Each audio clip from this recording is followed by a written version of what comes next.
কিছু লোক আছে না যারা লোকের ঘরে আগুন লাগায়, মনে করুন তারা এই জন্মে পাখি হয়ে জন্মেছে। এরপরে আর একটা ঘটনা কল্পনা করুন। মনে করুন আপনি আফ্রিকার উত্তরের সাভানা অঞ্চলে একজন বনকর্মী।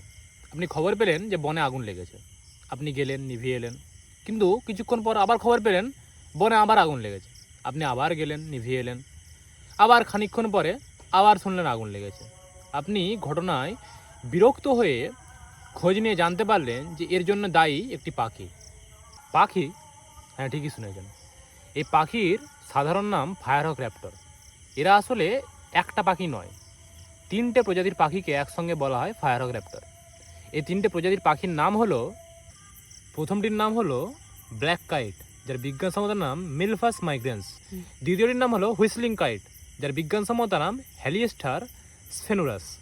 তৃতীয়টির নাম ব্রাউন ফ্যালকন, যার বিজ্ঞানসম্মত নাম ফ্যালকো বেরিগোরা। এদের বসবাস উত্তর সাভানায় বা নর্দার্ন সাভানায়, যেটি ওয়েস্টার্ন অস্ট্রেলিয়া, নর্দার্ন টেরিটরি ও কুইন্সল্যান্ডে বিস্তৃত। এরা যে জায়গাগুলিতে বাস করে সেই জায়গাগুলি উন্মুক্ত তৃণভূমি, কিছু ঝোপঝাপ থাকে এবং সাথে বৃক্ষাদির হালকা আবরণ থাকে।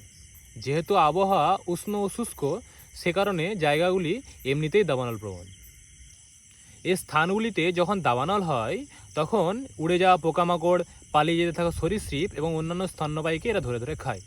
কিন্তু সে তো অন্য আরও অনেক শিকারই করে, এদের মধ্যে কি বিশেষত্ব আছে তাতেই আসছি। তো এরা করে কি, দাবানল থেকে জ্বলন্ত ডালপালা নিয়ে গিয়ে নতুন শুকনো জায়গায় ফেলে।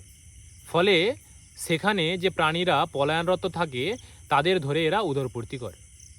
অস্ট্রেলিয়ার আদি অধিবাসীরা এদের এই অদ্ভুত আচরণ হাজার হাজার বছর ধরে পর্যবেক্ষণ করে আসছেন।